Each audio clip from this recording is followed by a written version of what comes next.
బయట నుంచి బిర్యానీ తెస్తే 300 400 లేనిది ఇంట్లో వాళ్ళం అందరము తినలేము. అలాంటప్పుడు కేవలం 100 రూపీస్తో తెచ్చిన చికెన్ తోటి ఇంట్లో ముగ్గురు మనుషులు సఫిషియెంట్గా తినగలిగే బిర్యానీ ఎలా చేయాలో ఈరోజు వీడియోలో చూపిస్తాను. చూసారా రైస్ పుల్లలు పుల్లలుగా ఎలా ఉందో. ఇంత మంచి టేస్టీగా పర్ఫెక్ట్ కొలతలతో రావాలి అంటే ఇక్కడ బిర్యానీలో కొన్ని చిన్న టిప్స్ చెప్తాను. ఈ టిప్స్ ఫాలో అవ్వండి. బేసిక్ ఫస్ట్ టైం చేస్తున్న వాళ్ళు కూడా పర్ఫెక్ట్గా చేస్తారు. ఓకేనా? దీనికోసం మనం షెఫ్ అవ్వాల్సిన అవసరం లేదు. రోజు చేసినట్టే ఈజీగా చేసుకోవచ్చు. ఇక్కడ నేను వచ్చేసి 1/2 kg చికెన్ని బిర్యానీ కట్ చేయించాను.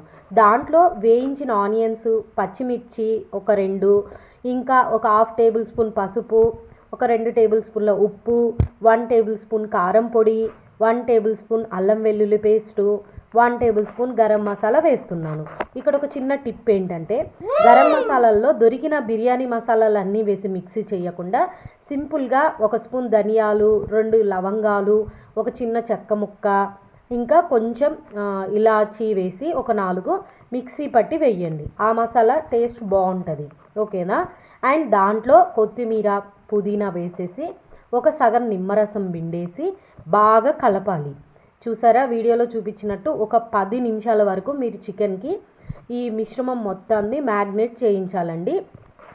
ఇలా ఒక 10 నిమిషాలు కలిపేటప్పుడు ఒక 2 టేబుల్ స్పూన్ల పెరుగు కూడా వేసేసి ఇంకొక 5 నిమిషాలు కలిపి పక్కన పెట్టండి.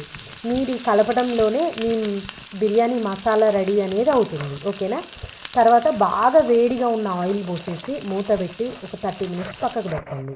30 మినిట్స్ తర్వాత ఒక కడాయిలో 1 గ్లాస్ బియ్యానికి 3 గ్లాసులు వాటర్ తీసుకోండి. ఆ వాటర్లో బిర్యానీ మసాలా, కొత్తిమీర, పుదీనా వేసి ముందుగానే నానబెట్టి పక్కకు పెట్టుకొని ఉన్న బిర్యానీ రైస్ ఉంది కదండి, ఆ రైస్ని సగం ఉడకనిచ్చి, సగం ఉడికిన తర్వాత మనము ముందుగా చికెన్ మ్యాగ్నేట్ పెట్టాం కదా, ఆ గిన్నెలో వేసేసి రైస్ని లేయర్గా కొంచెం పైన పసుపు ఇంకా నెయ్యి 2 కలిపి వేసేసి మూత పెట్టి 10 నిమిషాలు హై ఫ్లేమ్ మీద, 10 నిమిషాలు సిమ్లో పెట్టుకొని స్టవ్ ఆఫ్ చేసాక 10 నిమిషాలు వదిలేసాము అంటే 30 మినిట్స్లో మన బిర్యానీ రెడీ.